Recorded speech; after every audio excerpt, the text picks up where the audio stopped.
आम्हाला पाटण कॉलनीमध्ये 2-3 दिवस झाले पाण्याची चणचण चालू आहे। पाणी एकेकाला प्यायला मिळे ना।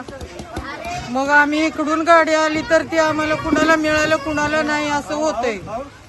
म्हणजे 4 माणसाला मिळालं तर 2 माणसाला मिळतच नाही। मग ते 2 माणसांनी कुठं जायचं पाणी प्यायला?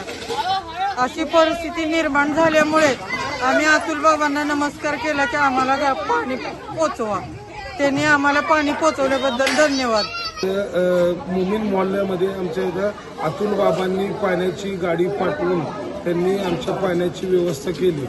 त्याबद्दल आम्ही सर्व मोमीन मोहल्ल्याचे तर्फे आम्ही अतुल बाबांचे मनपूर्वक आभार मानतो।